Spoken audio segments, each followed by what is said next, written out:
Thank you for joining us on Better Business, Better Life. Today, I am here with Tony Falkenstein. Welcome, Tony. Thanks, Deborah. Thank you. Nice to be here. Lovely to have you as one of our guests. Hey, look, I'm really looking forward to hearing what you're talking about today, which is about managing people issues. Big topic of mine that I'm very fond of. Before I get started, I'd just like to, I've got the full bio of Tony online, which you can have a look at. But Tony is a real passionate entrepreneur. He has started over 50 companies so far. He's been absolutely instrumental in terms of bringing into the education curriculum things like business and entrepreneurship. And he's also written this book, which is the ABC of Business. And it says, never hire a person who walks slowly. So we might cover a little bit more of that in our talk. Tony's also been married for 39 years to Heather and has got one daughter who's just returned from the UK. So a little bit of background. Tony, thank you. Before we get started, would you mind sharing with us one professional and one personal best that you have in your life? Okay, one personal best. I've never been a great sportsman, but when I was 8, I won the beginners doubles at tennis. Did you? Right? And I've been a passionate tennis player ever since, and I still play about 3 times a week. Yep. And I've never won a cup ever since for any sport and anything. But 2 years ago, I entered the nationals in my age group, and I won. Oh, wow. And became runner-up in the doubles. Well, that's fantastic. So there was a fair few years between. So 8 years, and we won't even go there, but it's taken a lot of years. Okay. Oh, that's really good. And what about professionally? What would you say is your professional best? So professionally, I mean, if I just look in the last year, which has been a really interesting year, the COVID year, and we were just prior to March, we'd looked at an acquisition, a company called the Cylinder Guy, and then COVID came, and I so went all into myself. And thought, no, I won't go ahead with that. And then after thinking about it, I thought, well, hey, it doesn't really matter what happens when your hot water cylinder goes, you need a hot water cylinder. Yep. So it's really fairly recession-proof. So we went ahead and did the acquisition, and it's all 30% ahead. We bought it September 1. We took over, and it's been 30% ahead since then. Yeah, so, that's wonderful. So we're very, very pleased with that acquisition. Yeah, I can imagine. Great. So you said that in your bio that you started over 50 companies. They're obviously not all going now, but you've still got your fingers in quite a number of pies in terms of businesses that you work with, haven't you? Yeah, probably a lot less. Probably the big ones was Bartercard, was a big one. So I owned that for 15 years. Bureau, which is an office chair business. Oh, yes. I owned that for about 10 years. And several other smaller businesses. I mean, I suppose I started off, my very, very first company was a company called Vogue Personnel. So I was in the personnel business early on. Ah, people. And really I've just been, there've been some good ones and some bad ones. Yep. So I started a company when Swatch was first introduced in New Zealand, and I started a company called Z-Watch to compete, and we both launched on the same day. Yeah. I'd gone to Hong Kong, got similar copies, and I'd rung up their receptionist of the company that was importing them and found out all the information when they were launching, what the pricing was going to be, how many models, how many colors, guarantees, everything. So I thought, well, I can better than that, and so I did in every part of the mix. So in terms of product, we have more models, more colors. In terms of, we had a 2-year guarantee. They had a 1-year guarantee. They were $69. We were $49. We both promoted similar type lifestyle ads on TV. And they distributed only through jeweler shops and department stores. Mm-hmm. We went through pharmacies and department stores, and had much wider retail reach. Yeah. And so between September and December, we sold 27,000 watches to their 7,000. And unfortunately, the strap had got brittle, the plasticizer in the strap. Oh, yeah. And so when kids put them on Christmas Day, they went snapped immedately. And so it was an absolute disaster. So how do you recover from that? If I ever, look at my lifeline, I'd say that would be the worst. That took me right down to zero. Right. Really tough. We're very lucky, didn't lose our house. Very, very lucky, because I'd been in a previous business, and the auditor or the audit partner had seen what I was doing and thought, gee, hey, this is a good guy. Didn't know anything about Z-Watch. He rang me up and said, hey, listen, will you come along? We've taken over a company, a Christchurch-based company. We need someone with your skills, and we'll give you $100,000 sign-on bonus. And that really just saved me. Yeah. So what was that? What was that business? It was a company called AM Satterthwaite. It was owned by a company called Unity Group. Yeah. They were property developers, and they bought this trading company. It had a turnover of 60 million, losing 3 million. Yeah. And had 6 divisions in textiles, paper, printing machines, all sorts. And I sold off the various divisions. This was back in 87. In fact, this was the start of really Just Water. In November 87, I went to the board and said, listen, everything's gone now. We're sitting there in 50,000 square feet in Gabador Place. And I'm just there with one PA, and I'm in effect redundant. I've got a couple of ideas, and one of them was to rent fax machines. Okay. And it was really following the rank Xerox model for photocopiers. You can have any model you like as long as you rent. Yep. And other companies weren't renting because a salesman had to go and get the order, then get credit approval. And I really followed the Xerox model was, hey, I don't need credit approval. If it falls over, I put it somewhere else. Yep. So people renting don't need a new machine. They look new. And so that's what happened. And so they said, yeah, we'll go ahead with that. And then we started, and the share market crash happened. And in January 88, the managing director came to me and said, hey, listen, we're going to receivership. Do you want to buy your fax business for $1? And off we went. And so then we went. 88 was a really boon because, like the global financial crisis, a lot of decisions for capital had to go a lot further up the line. Yep. And for a rental, any branch manager could approve do it in their OPEX, yeah. And then we looked around for another product we could rent, and I'd seen water coolers on American sitcoms. Well, try that. So is that where it started from? It was just adding something else to the rental suite of products? Yeah, that's all it was. And we'd... And so so I bought 6 water coolers. So people at that stage were more into jogging and just that health thing was starting to kick in. Yep. And so anyway, I bought 6 water coolers. They went out the first day. And so that was the start of the water business. Fantastic. So it's really interesting, isn't it? Because people think that, they see successful business people and they think, oh, well, they've had an easy ride, but it's often lots of ups and downs, isn't it? Sort of a roller coaster ride. Apart from losing everything in the Z-Watch thing, what are the other sort of big challenges that you've had in your career as an entrepreneur? Well, I would say that, like I've always said, if I had my way again, there's no way I'd start my own business. Oh, really? Because it is, it takes... we had 7 years, I suppose, and, really skimping and not knowing that close to the line between success and failure is so close for the bank, to come in. You're sitting there right on your limit and something goes wrong a little bit. Yeah. And you're, you can lose everything. You lose everything. Yeah. And, prior to that, I'd been in a corporate job, earning a good salary, traveling up the front. Regular pay. Car, all that sort of stuff. Yep. And when I wanted to leave, I could leave. And so with your own business, you can't. Yeah. You never leave. But anyway, afterwards, people would say, "Oh, you're only saying that. Well, look at you now." But hey, it was that close for 7 years. Yep. Things have changed for the better now, thank goodness. So we're here to talk about people specifically today. And I saw, your book talks about never hire a person who walks slowly. Where does that come from? What's the rationale behind that? It really came from a lecture I did at Auckland University that was, or to MBA students. And someone just asked me this question, give me one thing on what you look for in new employees. And that's the first thing that came out of my head. And there was a big laugh. So I thought, well, that's a nice thing to put in the title of a book. Fantastic.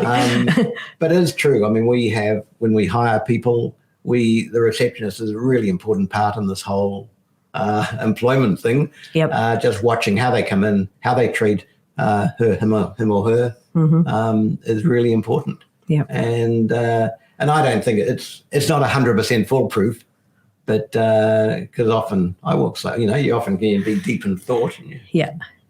And you may not.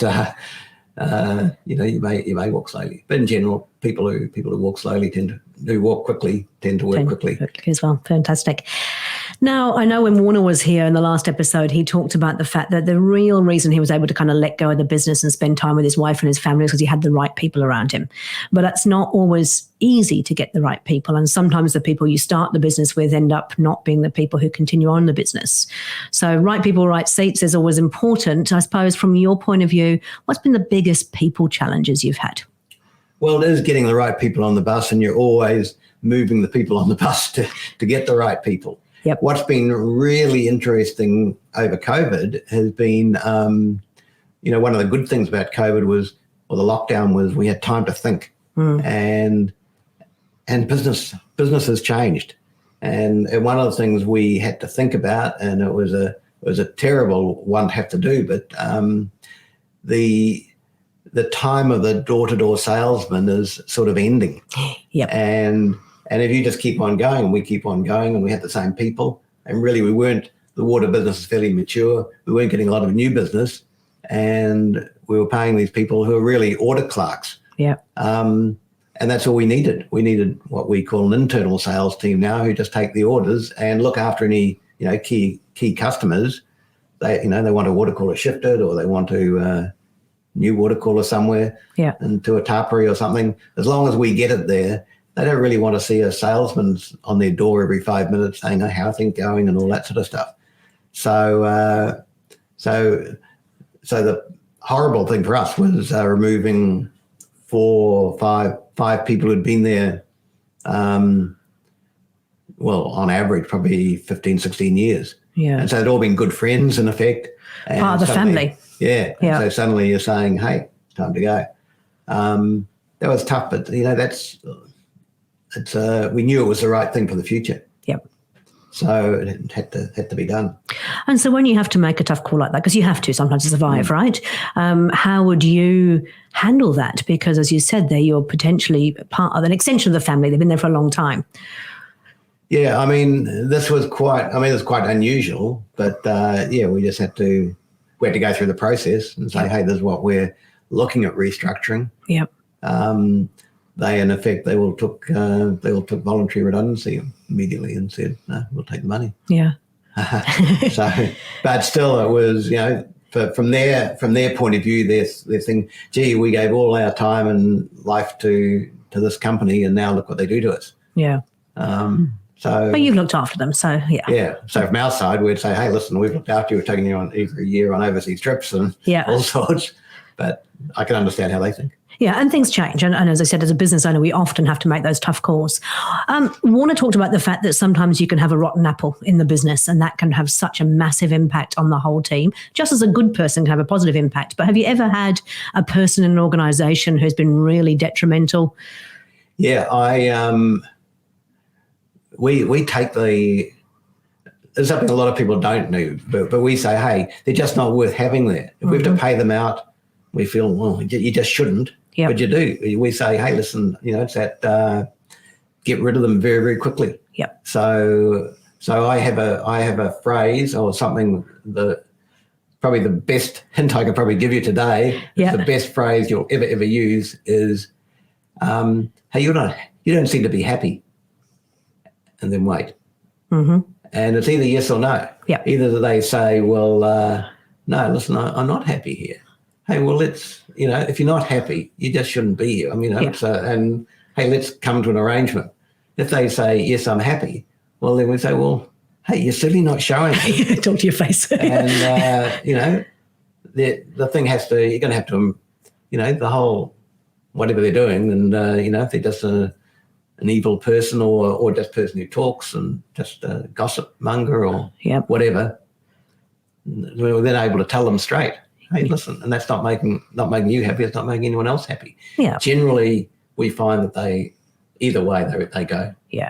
And you're right, because it has to be a relationship that works for both the employer and the employee, right? And if the employee is unhappy, it's important that they actually go off for their own benefit and find something that they actually genuinely love, right? Yeah. Yeah. So we have a saying that's been right through the company if you're not in business for fun and profit, what the hell are you doing there? Yep. And I say it for the employee too. I say, hey, if you're not in a job that you're learning from and enjoying, then why be here? Yeah. So probably someone who's a civil servant, a bureaucrat, possibly wouldn't like it in our business because, they want to know fixed rules, etc. Yep. And people from our business would hate to work for a government department. That's just different nature of people. Yeah. Yeah. Okay.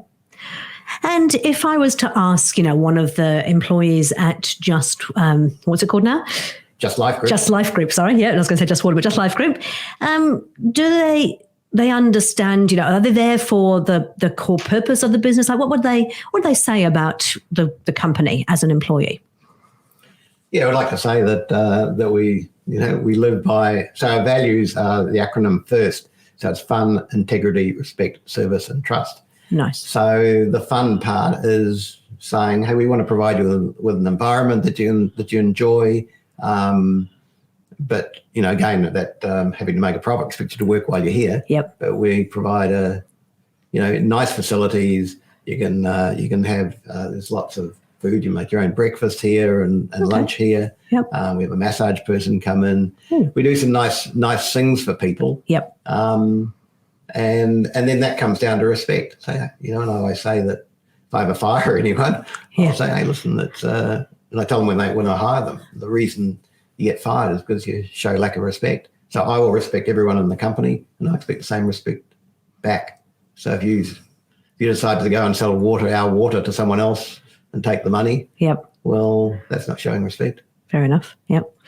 Okay. And then if we look at on the positive side, you must have some stars within the team. What do you think creates a star within an environment? Yeah, I say that one star equals two good people. So a star is just you want as many stars as you can get. Yeah. How do you employ stars? How do you know they're a star before you employ them? Yeah. You often don't, but you certainly try and get them. We put a lot of that hire slowly and fire fast is probably pretty important. Yep. And yeah, we try and get. It's always a big massage of just getting the right people in the right place on the bus, and it never really stops. Yeah. And then as you grow, and I think you've said this, as you grow, some people just can't grow at the same rate. Yeah. And that's all the roles change significantly. I mean, we look at this last year as a classic example. I mean, we've had to reimagine business in huge ways, which means that the role that might have been there 6 months ago may not be there now. Yeah. Yeah. I remember John Spence when he came over, he talked about, if you got the wrong person on the bus to fire them, well, you can do that in the US. You can't do that quite so easily over here in New Zealand. You can, but you have to. Yeah, we take the hit. Yep. So if we have to, we go through the. Are you happy? Yeah. That doesn't work. We say, hey, listen, it's not working between us. Mm-hmm. It's and so you are going to have to go. Yep. And so we'll have this chat now, and. The worst, and this is what I think a lot of companies don't realise, they're so scared of personal grievances. Yep. But the most chances are, as long as you go part the way through the process and show some respect for them, yep. The most it's ever going to cost you is 3 months pay. Mm-hmm. And so often we're prepared to pay that 3 months to have them out tomorrow. Because the damage they do when they're in there is just, you can't even measure that, can you? No. Yeah. Okay. So we like to give our listeners sort of 3 tips. Our listeners are generally sort of, established businesses. They're definitely privately owned businesses working with a leadership team. We like to give them sort of 3 tips or tools or pointers they can take away with them. What would be the sort of 3 things you'd really like to share for either up and coming entrepreneurs or those who might be struggling a wee bit after the pandemic? Well, I suppose when we look at a new venture, but it'll be the same for a startup, is we say, hey, can this be $1 million business? If it's not $1 million, we don't want to waste our time with it. So there are some businesses that we have started and listen, it's not going to be, it's not the $1 million business. Let's give this away and throw it to someone else. Yep. So I think that's important, just being realistic, not going in because you think, gee, this would be fun. Yeah. We'd love to do this. But if you really want to get lifestyle, you just have to get up to $1 million pretty quickly, and depending, unless it's a consulting business or something where everything is profit. I I'm big on exercise, just looking healthy, and I see you've got an Aura ring on. Aura ring, yeah. Yes. doing exercise and do it every morning, and you just feel much better for the day. Yep. So it's the first thing in the morning thing for you. Yeah. Yep. Before you start. Yep. What time do you get up in the morning? I'm a morning person. Yep. And I call that 6 to 7. Well, it's normally 5:30 to 6:30 is my golden hour. Yep. Come down, feed the dogs, feed the cat, and then I've got my own. Yeah. I put a lot of emphasis on this thinking overnight. Yep. So I can, my wife will say in a dinner party or something, Tony can have the worst crisis in the world. He tells me that at night, I don't sleep all night. He goes straight to sleep. The next morning, I know what I'm going to do. and I'm relying on my subconscious to tell me that. Yep. And that's very much the same thing I wrote in the book about, how to have new ideas is go for a walk, no iPhone, no iPod, no dog, no partner, and go for a walk for an hour and a half, and you'll just find so many things will come into your mind. Yes. And you get exercise as well. So I suppose it's a bit like meditation, but yeah, I mean, I must admit, I've always struggled with meditation in terms of lying on a mat and being in but I do use it as the quiet time, getting that clarity break to go out there on your own, no distractions. I really find that is my form of meditation. Yeah. I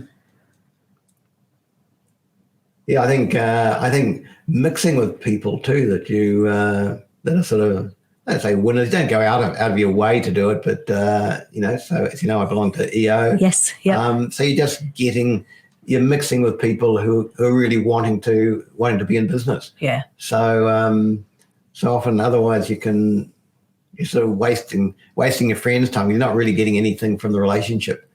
And so, I mean, that's fine to be casual, but if you want to be in business, you probably should join some business organization and be talking to people who are also doing it. Yeah. I think part of the value of EO, and I was a member for 3.5 years, was the forum, is actually having that chance to discuss with your peers openly things that perhaps you can't talk to other people about. And they get it because they've been there, they've done that, they've got the T-shirt, or they're going through it themselves. And I think that's the real value. But you're in that. I was in baby EO, you're in this sort of the big EO. What's the big value you get from that organisation? Really, just the people and what they're doing. You learn from other people. Like at the moment, I'm doing an EO Harvard course. Oh, yeah. Or it's next week, and this one's online. And I've done 2 before, and again, each time I realize how good they are, because what happens, it's a total case study, and so they give you 8 or 10 case studies, and quite thick, and they're real live cases, live companies. Yep. But generally they're American. And it really makes you relate them to your business, and they make sure you do relate it to your business. Yep. And just some of the things that I've even learned, just from looking at these case studies, which we've got to, present next week. Fantastic. Okay.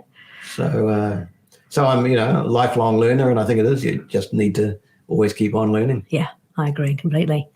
Fantastic. Okay, so now if people want to get in contact with you, or they want to get hold of some of your water or your any of your services, what's the best way for them to get in contact with you? So I'm Tony F. Yep. At justlife.co.nz. Fantastic. The main way, or you can go straight onto our website, Yep. which is either Just Life Group or Just Water or Univen or Solitude. Any of the names, yeah. And we have you'll see on them, everyone has a personal guarantee by myself, is with my phone number and my email address on it. And I think I'm the only chief executive of any public company that has his mobile number and email address on the website, saying that I treat every customer, shareholder, employee as though they're a member of my own family. If you think I'm not living up to that, then please call me directly. That's fantastic. I didn't realise that. And that, so has that ever, I'm going to finish there, but I can't now because I've got all these questions. Have you ever had anybody sort of actually take you up on that? No, quite a lot. Yeah. People say, hey, my water didn't arrive on Friday. What am I going to do? I get a lot of, texts over the weekend and things. Yeah. But to have the chief executive answer that, it's that's great. Phenomenal. Yeah. Fantastic. Well done. A great initiative. Okay. Well, look, thank you so much for coming on. Really, really appreciate it. It's always good to hear, from the horse's mouth what really goes on in business. And I appreciate you being so open and honest. Thank you. Pleasure to be here. Thanks very much, Tony. Thank you.